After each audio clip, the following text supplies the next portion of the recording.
Hello दोस्तों, स्वागत है एक बार आपका फिर से हमारे चैनल केमिस्ट्री टूल्स पर।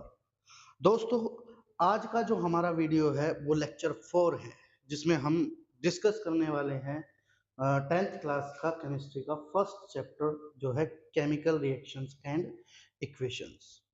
तो दोस्तों, अभी तक हम 3 लेक्चर इस चैप्टर के लेकर आ चुके हैं, जिसमें लास्ट लेक्चर में हमने टाइप्स ऑफ रिएक्शंस के बारे में पढ़ा था और उसी लेक्चर के अंदर हमने डीकम्पोजिशन रिएक्शन तक हमने डिस्कशन कर लिया था। आज की वीडियो में हम बची हुई रिएक्शंस को कंप्लीट करने की पूरी कोशिश करेंगे। विद एग्जांपल्स हम प्रैक्टिस करेंगे, तो बने रहिए लास्ट तक वीडियो में। देखते हैं अगली रिएक्शंस कैसी कैसी होती हैं और किस टाइप से होती है। तो दोस्तों, हमारे पास जो पहली रिएक्शन आती है वो आती है डिस्प्लेसमेंट रिएक्शन। इस रिएक्शन के अंदर होता क्या है, एक एलिमेंट किसी दूसरे एलिमेंट को डिस्प्लेस करता हुआ नजर आता है।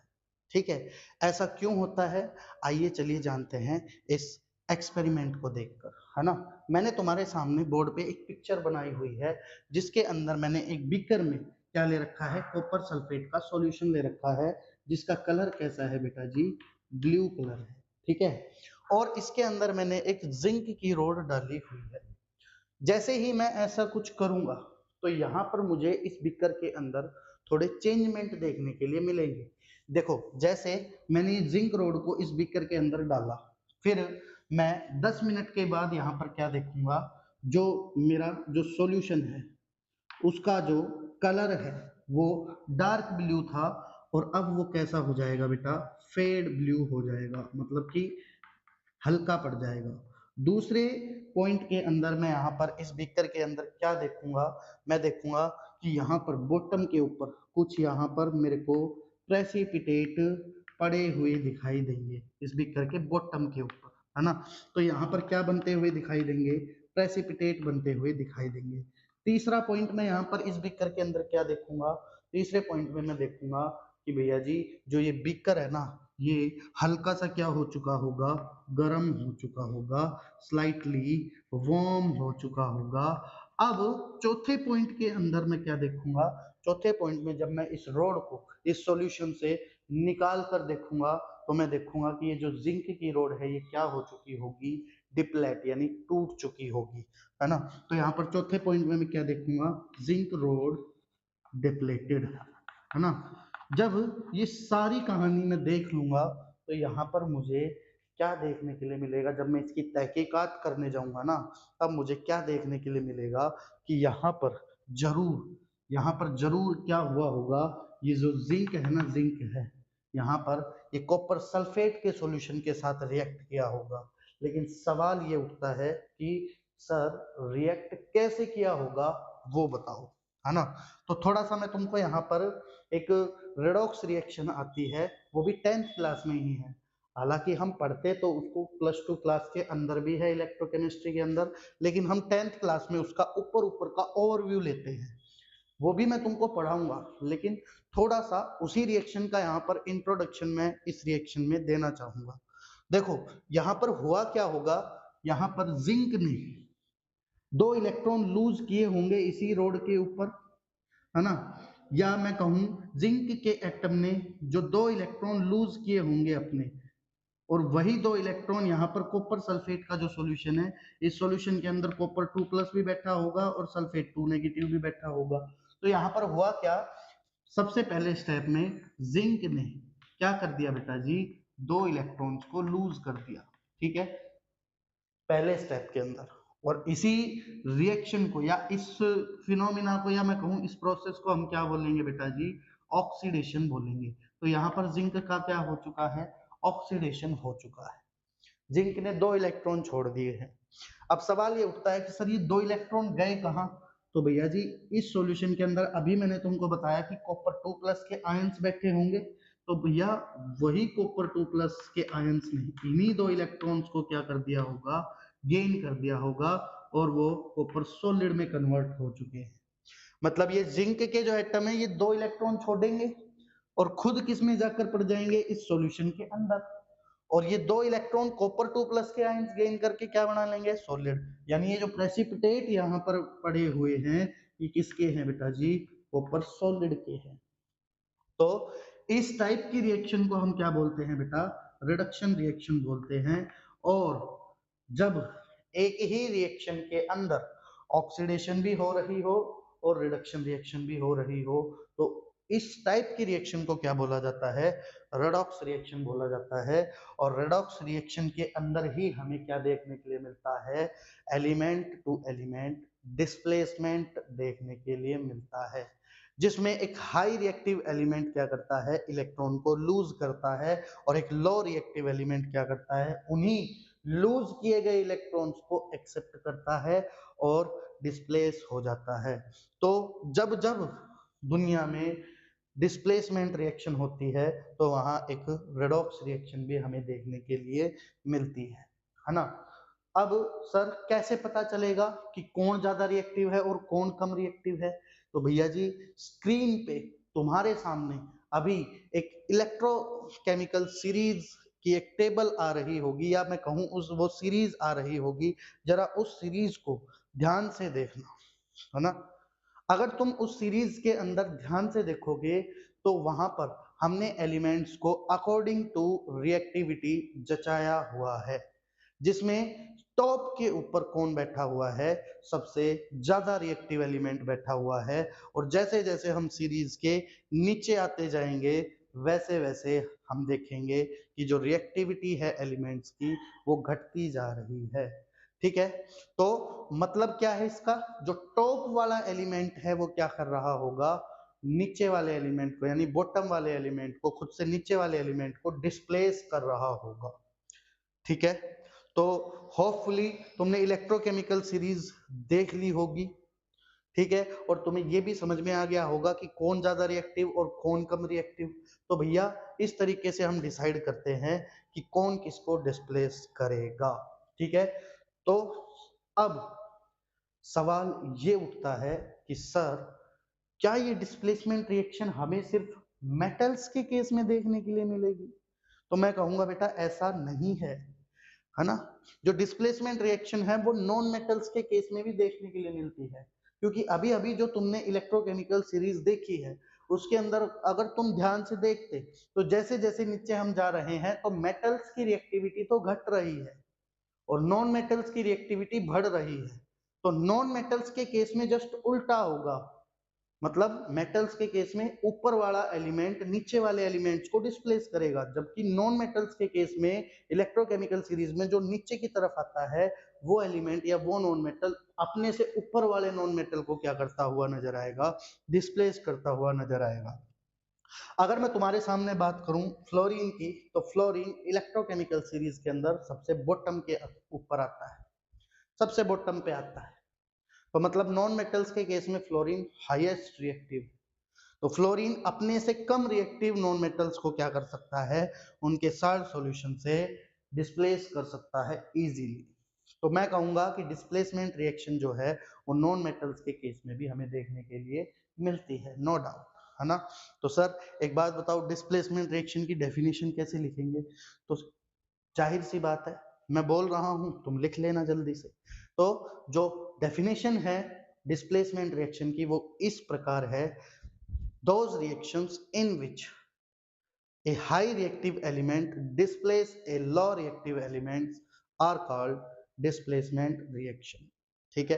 तुम ये डेफिनेशन एग्जाम के अंदर भी लिखकर आ सकते हो, कोई दिक्कत वाली बात नहीं है, और मैंने तुम्हारे सामने एक एग्जांपल दिया है, ठीक है। और एक एग्जांपल मैं इन्हीं रिएक्शंस का दे सकता हूं, जैसे यहाँ पर जिंक है और वो कॉपर सल्फेट के सॉल्यूशन के साथ रिएक्ट कर रहा है और बना रहा है जिंक सल्फेट प्लस में कॉपर। तो ये जो मैंने तुम्हारे सामने एग्जांपल लिया है ये किसका है, डिस्प्लेसमेंट रिएक्शन का है। तो होपफुली तुम लोगों को डिस्प्लेसमेंट रिएक्शन तो बहुत अच्छे से समझ में आई होगी, ठीक है। एक बार जल्दी से नोटबुक में उतार लो, उसके बाद हम आगे की अगली जो रिएक्शन है बेटा वो है हमारी डबल डिस्प्लेसमेंट रिएक्शन, ठीक है। इस रिएक्शन के अंदर यहाँ पर क्या होगा बेटा, दो कंपाउंड्स आपस में एक दूसरे के साथ क्या करेंगे, आयंस को एक्सचेंज करेंगे और हम इस रिएक्शन को नाम दे देंगे डबल डिस्प्लेसमेंट रिएक्शन। ठीक है, तो ध्यान से देखना जरा, मैं इसकी डेफिनेशन क्या लिखूंगा, when two compounds mutually exchange ions between each other, then या मैं कहूं each other to form new compounds, then it is said to be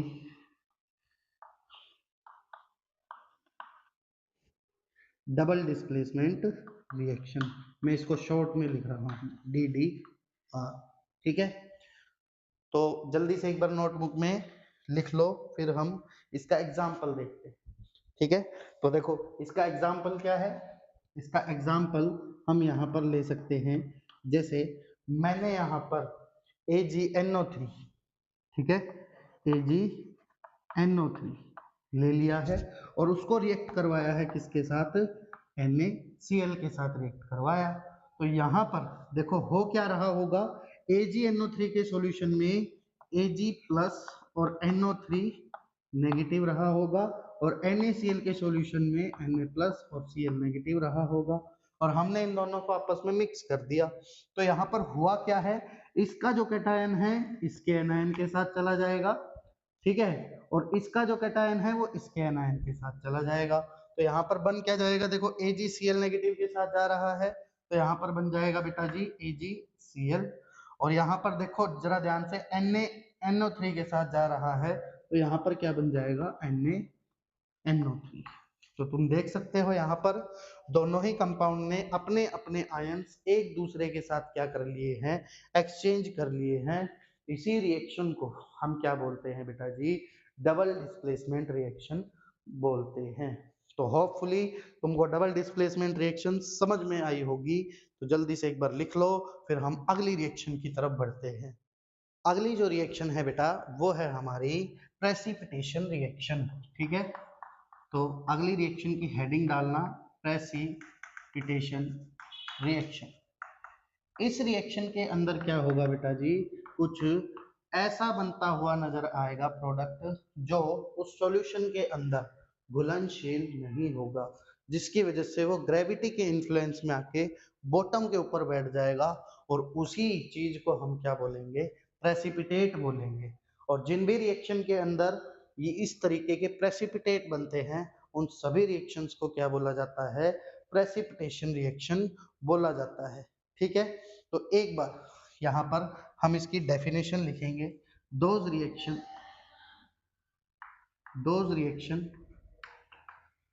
in which formation of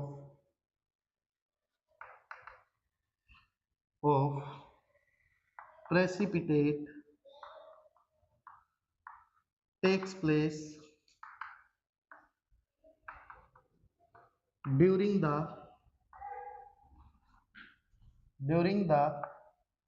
reaction is known as precipitation reaction। ठीक है, ऐसी reactions जिनके अंदर precipitate बनता है रिएक्शन के अंदर, उन रिएक्शंस को हम क्या बोलते हैं, प्रेसिपिटेशन रिएक्शन बोलते हैं। तो जल्दी से एक बार उतारो,